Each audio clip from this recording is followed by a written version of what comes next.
Hey, Dino, how you doing? Good. How you doing, buddy? Not too bad. Yeah, I thought you were going to be here for some reason. Yeah. It's here in Rochester, New York, and we're doing the tour, and it's a long one. We've been Yep. on the road since shit. When was it? When did we start? July 3rd. Mhm. We started our tour for Genexus. We were in Europe first. There's a bunch of festivals, Mhm. and then now we're here on the tour in the U.S. And we're going to be on tour till the September 17th. Nice, So nice. it's a long one. It's pretty much like 3 months straight. Oh yeah. So Genexus was just released, and you guys were on the road with Cold Chamber. How's the tour going so far, and how is the crowd responding to the new material? The crowd is responding amazing, and the tour for us is going killer. We are fucking killing it every night. Mhm. I think the band's on fire right now. It was a good thing that we went to Europe first, and we did like the first 3 weeks there because we got really because when you're off the road for a while and then you come back into it, sometimes it'll take a week or two to get into the swing of things. Mhm. And after doing that tour in Europe and then coming to the U.S., we were just on fire. So right now we're just killing it, Nice. and we're really happy to be out here on the road, and we're really happy that the fans get to hear the new songs, and the reaction has been amazing. It's been really good, man. It's been really fun. We love it. Awesome. So the concept of Genexus, dealing with man's intertwining relationship with machine, it seems to be really like well within Fear Factory's comfort zone. How involved are you with like the concept and the storylines of the albums? As far as like actually writing it down, that's Bert's thing. Mhm. But as far as like talking about it, where we're gonna go with it, me and Bert talk about it. I'm really good with like titles, like song titles. You know what I mean? Like I came up with the title Genexus, and what it means. Genesis and Nexus. Obviously, Genesis is the beginning of time. Nexus is the connection, making a connection. And so we were like, what it sounds cool, but I was like, okay, what does it mean? And how can we relate that to Fear Factory? Bert's like, I got it. And the next thing he just wrote the story for it. Nice. You know what I mean? Yep. Yeah, you could say it's within our comfort zone. You could say that, but at the same time, people think that this is just sci-fi, but it isn't necessarily sci-fi. I mean, yes, we kind of are predicting if something might happen, but it's not what other futurists are not predicting as well. Like for instance, Ray Kurzweil, Stephen Hawking, all those guys are futurists, and they know how technology is evolving and how it's surpassing man, pretty much. You know what I mean? And the singularity process, where the two are going to become one. These guys have been talking about this forever, and these are and Stephen Hawking has actually gotten a petition trying to ban this nanotechnology because now the military are really experimenting with it, and there are trying to create robots basically for warfare, and he's actually trying to put a stop to it, which is kind of funny because that's kind of like how Terminator was. You go back to the future or you go back to the past to try to stop the future. You know what I mean? Yep. And that's it's all relative in one way or another. One of them is a movie, one of them is a reality. So we just give our own interpretation of what we think of what could come, and what we're saying within the next 50 to 100 years that the singularity process has already happened, and basically these Genexus, what we call the Genexus model, these automatons or hybrid of a human exist already. Yeah, it's definitely some scary shit. Yes, I mean everybody thinks like, oh yeah, it's a dumb concept. Yeah, it's just sci-fi. Yeah, it's just a story. But really looked at it, and if people really followed it, they would know how much technology has helped us. You know what I mean? There are pros and cons of technology, of course. I mean, obviously everybody has a smartphone. You know what I mean? Yep. And everybody, actually, people have less and less contacts, with each other. Everybody's texting each other, cyber sexing each other, sexting each other. It's like we're also saying that human beings will be an obsolete operating system, if you know what I mean. Yep. That we will be, like, our DNA will be an obsolete operating system in the future. No, I hear you, man. All good science fiction has a base in reality, so. Correct. And that's kind of like where we're at on this record. And then once you come up with an idea and you come up with titles, you're like, okay, sometimes I get the vision in my head and I'm like, oh, fucking, what's it going to be like in the future? Okay, cool. This is what I'm going to write for it. And then, there you go. So the two inspire each other, like lyrics and like words, or like titles can inspire the music, or the music can actually inspire the title on the lyrics. So it kind of works hand in hand, Bert and I, when it comes to that stuff. Nice. So even though you guys, brought in a live drummer, you guys still use programming on some of the aspects of Genexus. Was that maybe like a way of keeping the organic sound while having the mechanical feel? Well, going back to the title Genexus, the hybrid.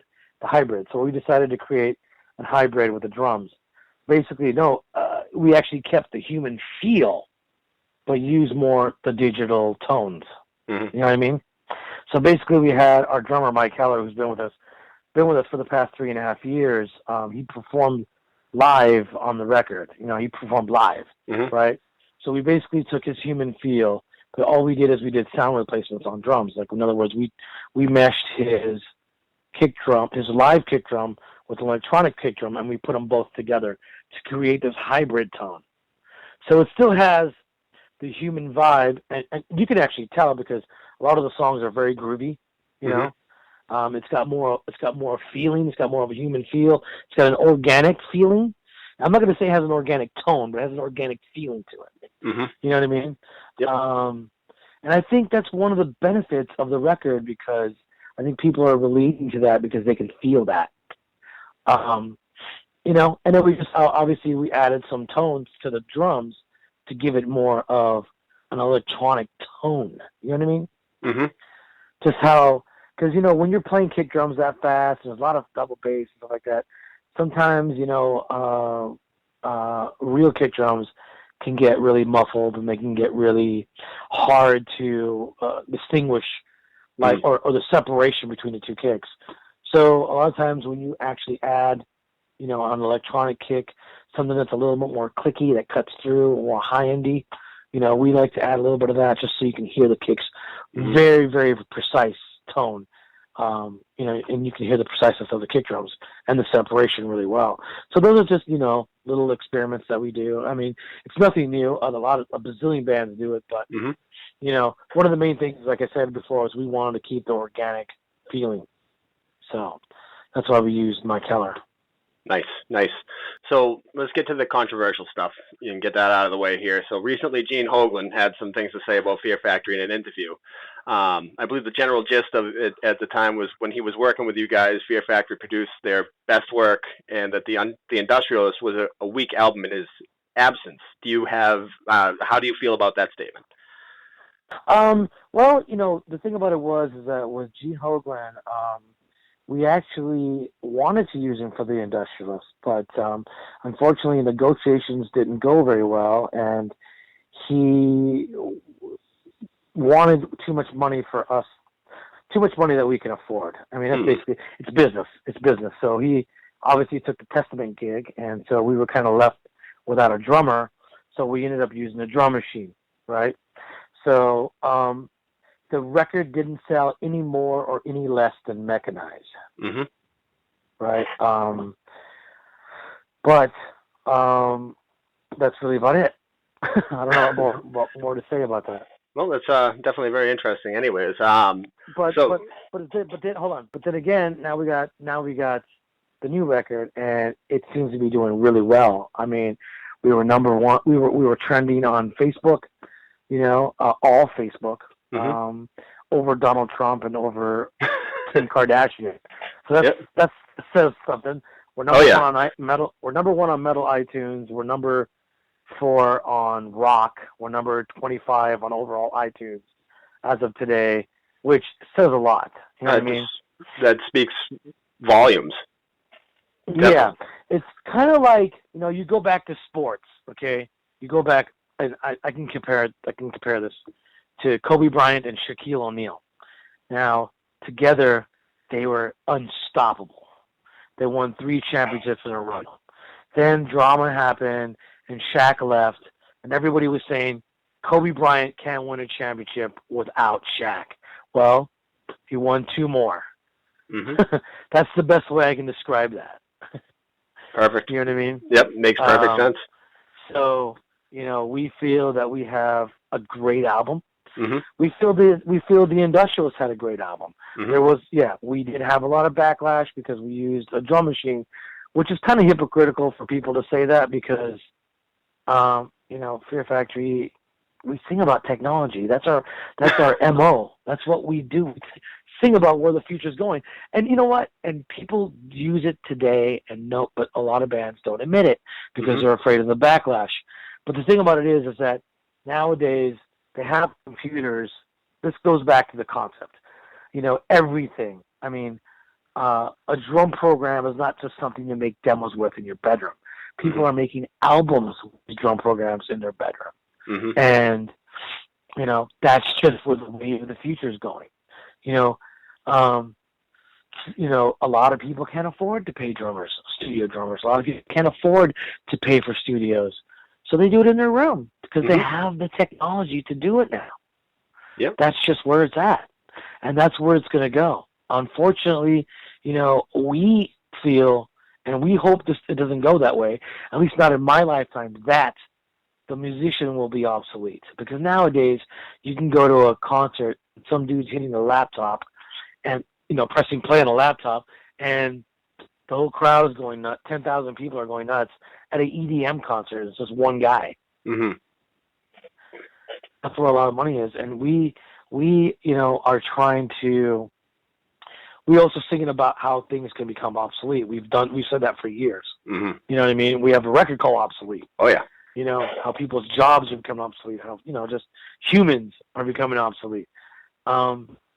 But you know, we know that there's going to be a big change in music, and we hope that that the musician does not become obsolete.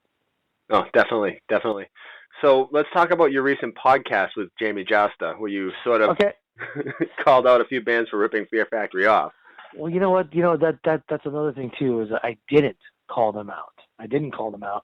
If anybody really listens to the podcast, and actually if anybody didn't just read the headline, well, you know, a lot of websites like to create controversy so they can get more clicks, which generates more ad space, which generates more money. So they, you know, put their own spin on headline. And I never called out those bands. All I was talking about was, if you listen to the whole podcast, I specifically talked about a couple of songs. Now, me and Burton went to go see a band called Helmet. Mm-hmm. The next day, we wrote a song called Scapegoat. So in other words, that means Helmet inspired me to write a song called Scapegoat, right? Which later on, you know, it maybe subconsciously or maybe unsubconsciously might have inspired Korn to write Blind. Mm-hmm. So that similar groove, which I was talking about, went that far. Now, there was another song that we did called Suffrage, and that was kind of more inspired by Godflesh. And Godflesh came, you know, 10 years before we did, mm-hmm. right? And we were inspired by Godflesh. And then that particular riff, you know, another band, Cold Chamber, was inspired by, obviously, subconsciously or unsubconsciously. And then, you know, Meshuggah in 2014. The riff was the same. And I was only talking about how that riff and that influence is still prevalent today. So not so much I mean? Ripping off, but influence and homage to the people that came before you. Correct. And if you listen to the podcast, that's what it said. I never said anybody ripped anybody off. I never said that. People just like to do that. I actually wrote a few websites, and they said, hey, why did you say that that's uncool. You know, I can sure where people are getting pissed off, and a lot of people did get pissed off. You know what I mean? Mm-hmm. And some of them changed their headline. They changed it, like That's Metal good that they Injection in particular. Metal Injection in particular changed it. So we were only talking about how the influence and certain riffs, like how far it's gone and how far it's still going, and that's I think it's cool. I think it's cool. You know what I mean? Yeah. And, you know, there's only so many riffs to go around. There's only so many melodies to go around. It's hard to be original. It's hard not to be influenced by something. You know, I could be at a fucking supermarket and I heard a killer melody that I might have liked, and then, you know, a couple of days later, here I wrote a song. Hey, this, you know, and then later on it says, hey man, that sounds like that melody. Well, I don't remember, you know, hearing that. Maybe, you know, maybe it's just something subconsciously you had it stuck in your head, and then you wrote it. You know what I mean? And later on you write it. It just happens. Those kind of things just happen. Yep, definitely they do. And you know how the media loves to just jump on stuff like that. So I'm glad that we got that cleared up.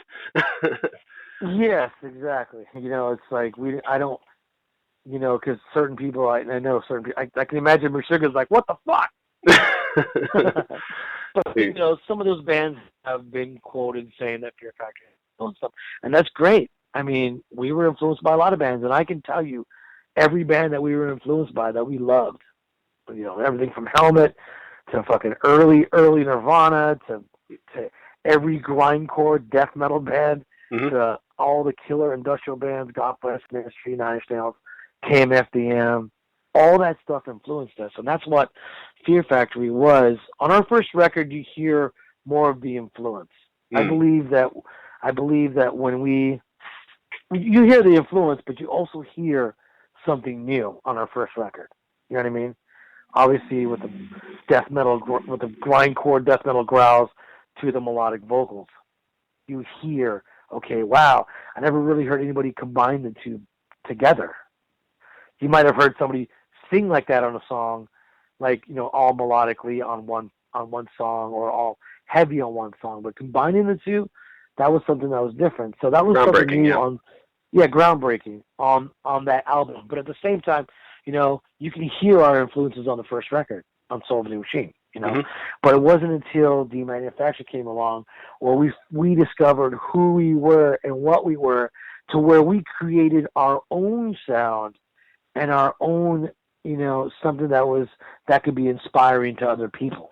You know what I mean? And I think that's what most people know us for. Oh, absolutely. Absolutely. Yeah. So Burton and yourself are definitely like the heart of Fear Factory. You always have been, you know. Yes. Regardless of, you know, what happened throughout the years. But would you guys consider yourselves to be the only two actual permanent members of Fear Factory? You know, whereas like everybody else is kind of like an extended session member? Well, can you imagine that, asking that to Dave Mustaine? Like, say, hey man, you know, it's like, it's your band, and you hire whoever you want, right? I mean, it's business is business, and that's just how it is. You know what I mean? I mean, guys come and go, you know, for different reasons, whether it's you don't get along, or whether it's they got issues they got to take care of, or whether it's family members. You know, it's just guys, musicians are going to come and go, and this is how it is. It's just like sports. I relate all of it to sports. Sometimes you got to go through a few bad apples to get one good apple, and that's just how it is. You know. That makes sense. Definitely makes sense. You know, and you're living with each other a lot, and sometimes you just don't get along, and it doesn't work out. It's simple as that. It's like somebody having roommates. You know what I mean? Yo, you fucking ate my chips. Yo, I told you not to eat my chips. I put my name on it. Fuck you. And then next thing you know, they're getting kicked out, and you find another roommate. It's just, you know, I'm not saying it's as petty as that, but I'm just saying when you're living, you know, just sometimes things just don't work out, man. I don't really even know how to put that. It's just, that's what it is. Oh, all right. Well, we'll just move on to a lighter note. So, you guys are touring like bastards for the foreseeable future. But are there any plans yet to be determined that you can talk about that are on the horizon for Fear Factory? Well, we're just going to be touring like crazy. We're probably going to shoot another video. We will be making probably more lyric videos. We kind of been tinkering with the idea of maybe doing a remix album. We don't know yet. So the album just came out yesterday. And we haven't really thought about anything else at the moment. Mm-hmm. All right. So, what about you've had a few different side projects throughout the years. You got anything else going on like that? Well, I have Assassino, which is Maya and Tony from Maya and Tony Compos's band. And obviously I still have Divine Heresy. I just need to start putting that together if I want to continue. But, it's like, with Fear Factory, a big record that just came out, it's kind of hard to find a lot of time, Yeah, it kind of had to be put on hold. Yeah. Yeah. All right, so you're a very influential man in the metal world with a long history. Well, you are. It's true, Sometimes I feel that way. Sometimes I don't feel that way. Well, it's true, and from a long time, fan of yours, I can tell you it's absolutely true. You've influenced me in a lot of ways, but you've had a long history of success with Fear Factory as well, and throughout the years, you had to have learned a lot, in all of your travels and everything. So, what wisdom would you pass on to young musicians just starting out? Ooh, good question. Well, first of all, okay, if you're starting out in the band, first of all, you gotta hook up with guys who have the same drive as you. In other words, let's say you're starting the band out and you want to go far with this band. You want to take it seriously. You want to go to rehearsal every day. You want to write music. You want everybody to contribute their parts. So you got to find other members that feel the same way you do, right? Because if you're gonna have one weak guy, eventually that guy's going to get kicked out or he's going to quit. Because some of those weak guys don't always work out. Okay, that's one thing. You find guys that you really want to play with and you know it's going to work out. Secondly, get a lawyer, because once your band starts to take off, people are going to come at you with contracts. People want you to do shows. They're going to offer you contracts for shows, for records, for whatever. You can get a lawyer, and your lawyer can protect you in that way, because out in this business, there's a lot of sharks who are ready to steal your money. Oh, yeah. So, get a lawyer. and then I'm sure your lawyer, entertainment lawyer, I'm sure your lawyer can get you a good contract, can get you a good label, especially if you have especially if you pick a lawyer that has connections with record companies. So, that's my advice to them. And then once you get on the road and you start touring for months at a time, you're gonna know which guy in your band is going to be able to handle the road. You know what I mean? You're gonna be able to see the difference between men and boys. So. Yep, that definitely makes sense. I've seen the downfall of many newer bands from going on the road for the first time. And it's also difficult. It's difficult for young bands, and it's even difficult for bands. At our level, it's still difficult. You know what I mean? The music industry is not as lucrative as it used to be. Oh yeah. Obviously, record sales. What's that? You know what I mean? Obviously CDs are becoming obsolete. So it's really difficult just to survive out there. Even at a band at a certain level, it's still difficult, And so what I always say is, if you're a fan of the band, support the bands you like. Yeah. Support the bands you like, you know what I mean? And because without them, there will be no us. So, and without us, there wouldn't be any bands for them to like. Yep. So support them. Support your favorite artists. Absolutely. So lastly, before I let you go, I'd like to ask you to please describe Genexus in just one sentence. Masterpiece. I'll do it one word. Masterpiece. Masterpiece. I'll take that. Masterpiece, period. Sentence. There you go. I mean, that's how I feel. You know what I mean? Yeah. I just hope everybody who listens to the record gets the same thing. And I've been reading so many positive comments. It's been great. It's been really good. So. Oh, definitely, man. I can say honestly from what I've heard of the album, you're not wrong. It's a great Fear Factory album. Thanks. Bert and I are extremely proud. You know, so. Well, definitely. So, thank you so much, Dino, for taking the time to talk to us. It was an honor to have a chat with you. Thank you very much.